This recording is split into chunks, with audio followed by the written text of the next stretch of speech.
Paris Olympic में final match से ठीक पहले हमने देखा कैसे विनेश फोगाट को 100 ग्राम वेट ज्यादा होने का हवाला देते हुए वो फाइनल मैच नहीं खेल पाई, उनको डिस्क्वालीफाई कर लिया गया। लेकिन पूरे देश को अभी भी सिल्वर मेडल की आस है, क्योंकि विनेश फोगाट की तरफ से अपील की गई है और आज इस पूरे मामले को लेकर फैसला सुनाने वाला है CAS। आखिर क्या फैसला होगा वो देखना काफी ज्यादा महत्वपूर्ण, लेकिन उम्मीद की किरण अभी भी जगी हुई है और उम्मीद अभी भी बाकी है। इस पर आप इस रिपोर्ट को देख लीजिए।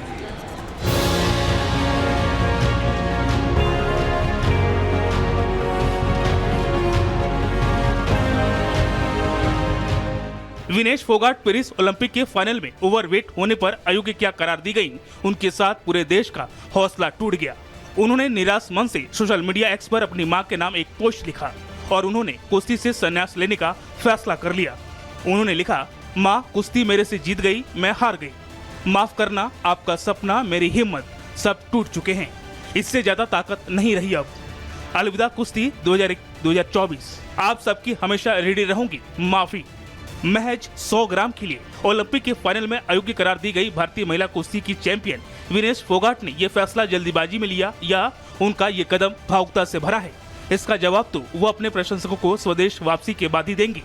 लेकिन विनेश ने जैसे ही कुश्ती को अलविदा कहा, पूरे देश अपनी चैंपियन के इस फैसले से आहत हो गया।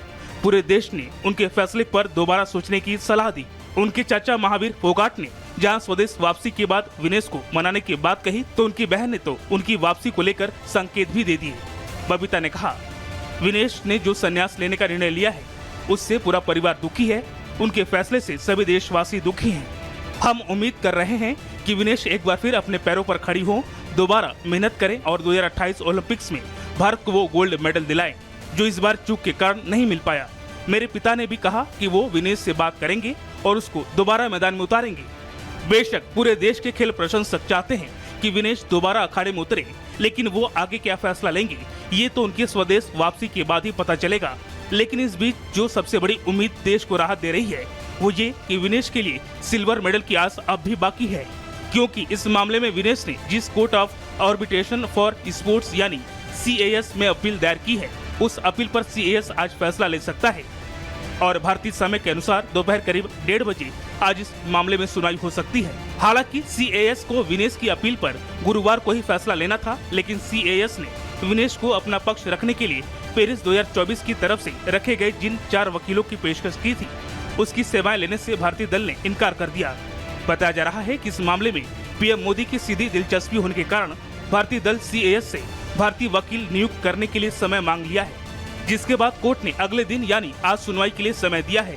उम्मीद जताई जा रही है कि CAS इस मामले के तकनीक पहलुओं को देखते हुए विनेश के पक्ष में फैसला लेगा और IOC भारतीय महिला कुश्ती टीम की इस धाकड़ गर्ल को भी संयुक्त रूप से सिल्वर मेडल देगा। बहरहाल देश हर स्थिति में अपनी चैंपियन के साथ खड़ा है। सभी एक सुर में यही कह रहे हैं कि विनेश तुम चैंपियन थी, तुम हो और चैंपियन रहोगी। Bureau report, Republic Bharat. और चलिए अब आगे बढ़ते हुए बात ड्रग तस्करी की कर लेते हैं। ड्रग्स और ड्रग तस्करी को रोकने के लिए पुलिस प्रशासन लगातार एक्शन मोड में है और बात अगर पंजाब की हो तो पंजाब एक ऐसा राज्य है जहां सबसे ज्यादा ड्रग तस्करी की खबर सामने आती है। लेकिन जिसको जिम्मेदारी मिली है ड्रग तस्करी को रोकने की, उस पर ही अब आरोप लग रहे हैं कि उसका हाथ मिला हुआ है इस पूरे मामले में। बात हो रही है उस ड्रग इंस्पेक्टर की जिस पर STF ने छापेमार कार्रवाई की है। क्या है पूरा मामला, रिपोर्ट देखिए।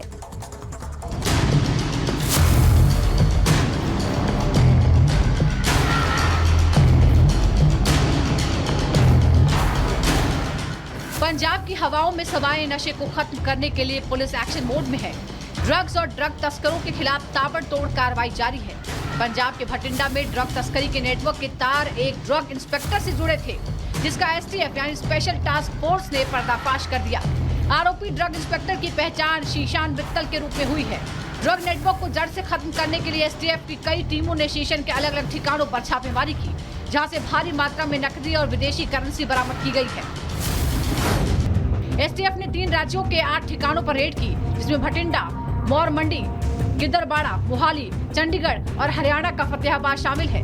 छापेमारी के दौरान 24 बैंक खातों में जमा 6 करोड़ 69 लाख रुपए सीज किए गए हैं। ड्रग इंस्पेक्टर के 3 बैंक लॉकर भी जब्त किए गए हैं, जहां से 9,31,000 रुपए नकद मिले, 260 ग्राम सोना और 515 दिरहाम बरामद किए गए हैं। ड्रग इंस्पेक्टर के घर पर छापेमारी के दौरान पुलिस को कई दस्तावेज भी बरामद हुए हैं।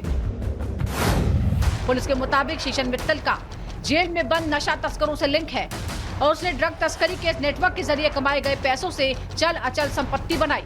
मित्तल ड्रग मनी से अपने रिश्तेदारों के नाम पर प्रॉपर्टी बना रहा था। कई बेईमानी खातों में ड्रग मनी जमा करवाई गई। जीकरपुर में मित्तल के 2 करोड़ के फ्लैट और डबवाली में 40 लाख रुपए के एक प्लॉट समेत कई संपत्तियों का पता चला है। पुलिस ने इस मामले में अभी तक 1 FIR दर्ज की है और मामले की छानबीन में जुट गई है। एक FIR लॉज हुई है। ਇਹਦੇ ਰਿਗਾਰਡਿੰਗ ਜਿਹੜਾ ਕੋਈ ਰਿਕਾਰਡ ਵਗੈਰਾ ਜਾਂ ਛਾਣਬੀਨ ਦੇ ਤਾਲੁਕ ਅਸੀਂ ਇੱਥੇ ਆਏ ਹਾਂ। FIR ਲੌਜ ਹੈ। FIR ਦੇ ਬੇਸ ਦੇ ਉੱਤੇ ਹੀ ਜਿਹੜਾ ਕਰ ਰਹੇ ਹਾਂ। ਕੋਈ ਰਿਕਾਰਡ ਵਗੈਰਾ ਹੈਗਾ ਹੈ ਉਹਨੂੰ ਲਿਆ ਕਬਜ਼ੇ 'ਚ। STF के मुताबिक आरोपी ड्रग तस्करों के साथ सिंथेटिक ड्रग रैकेट में शामिल था और छापेमारी से पहले 1 महीने तक पुलिस ने इसकी जांच की और फिर छापेमारी का फैसला लिया। Bureau report, Republic Bharat.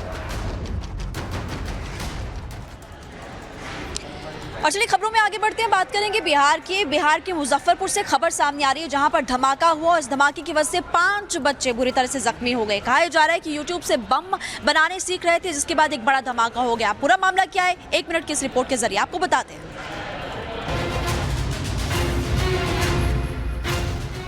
Bihar के मुजफ्फरपुर में ब्लास्ट से 5 बच्चे बुरी तरीके से झुलस गए। यह हादसा उस वक्त हुआ जब छोटे छोटे बच्चे बम बनाने की कोशिश कर रहे थे। तभी जोरदार धमाका हो गया जिसमें बच्चे बुरी तरीके से घायल हो गए जिन्हें फौरन अस्पताल में भर्ती कराया गया है, जिनमें एक की हालत गंभीर बताई जा रही है। बताया गया कि 5 बच्चे यूट्यूब देखकर एक्सपेरिमेंट कर रहे थे। बच्चों ने माचिस का मसाला एक टॉर्च में भर दिया जिसके बाद बैटरी डालकर ऑन किया जिससे जोरदार धमाका हुआ। विस्फोट इतना ताकतवर था कि 5 बच्चे बुरी तरीके से जख्मी हो गए। इस घटना से पूरे इलाके में हड़कंप मच गया। घटना की जानकारी मिलने के बाद पुलिस पहुंच गई। 5 बच्चे थे जो यूट्यूब पे देख के माचिस और पटाखे का बारूद निकाल के उनने एक टॉर्च में भरा था और वो लोग कोशिश कर रहे थे कि कैसे नया पटाखा बना सकते हैं यूट्यूब पे देख देख के। पुलिस ने इस मामले में केस दर्ज कर जांच तेज कर दी है। Bureau report, Republic Bharat. साल 2022 में शुरू हुआ रशिया यूक्रेन के बीच युद्ध 2.5 साल से ज्यादा का वक्त बीत जाने के बाद भी खत्म नहीं हुआ है और अब ये जानकारी मिल रही है कि रूस के सैनिकों ने सरेंडर कर दिया है। यानी यूक्रेन के सैनिक रूस के सैनिकों पर भारी पड़े हैं। जो रूस के सैनिकों को सरेंडर करना पड़ा है, हाथों में सफेद झंडा लेकर इन सैनिकों ने सरेंडर किया है। यूक्रेन के सशस्त्र बलों के सामने रूस के सैनिकों ने सरेंडर किया है।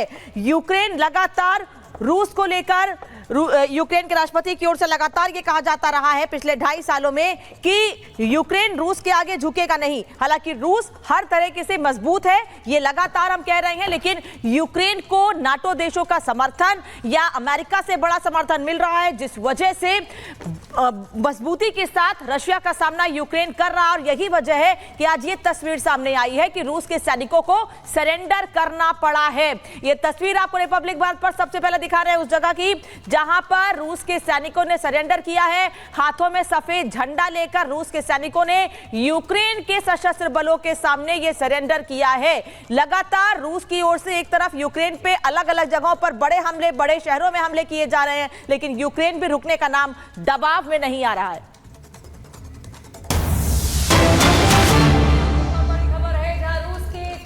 क्षेत्र में यूक्रेन का हमला हुआ है। रूसी सेना के काफिले के साथ ट्रकों को उड़ा दिया गया। हालात संभालने के लिए रूसी सेना ने अब टुकड़ी भेज दी है। तो वहां पर क्या कुछ हालात बने हैं, ये तस्वीरें भी जरा देखिए। एक्सक्लूसिव तस्वीरें सबसे पहले आपको रिपब्लिक भारत पर दिखा रहे हैं जहां पर लगातार हमले हो रहे हैं और ये कुर्स्क क्षेत्र बताया जा रहा है रूस का, जहां पर यूक्रेन ने हमला बोला है और किस तरीके से मजबूती से सामना कर रहा है ये भी तस्वीरों के जरिए आपको दिखा रहे हैं। देखिए रात की तस्वीरें हैं ये, और यूक्रेन लगातार रणनीति के साथ काम कर रहा है। और एक और बड़ी खबर आपको बता देते हैं, जहां लगोव से भाग रहे रूसी नागरिक, जी हां, लगातार यहां से भाग रहे हैं अपनी जान बचाने के लिए। कुछ तस्वीरें भी सामने आ रही हैं जेलेंस्की का हमला, क्योंकि यूक्रेन रणनीति बनाकर लगातार अटैक कर रहा है। जिस तरीके से उसको समर्थन भी बाकी देशों का मिल रहा है, चाहे नाटो देशों की बात करें, अमेरिका की बात करें, लगातार मुलाकातों की खबरें भी सामने आती रही हैं और इस बीच ये तस्वीरें भी आप देख रहे हैं।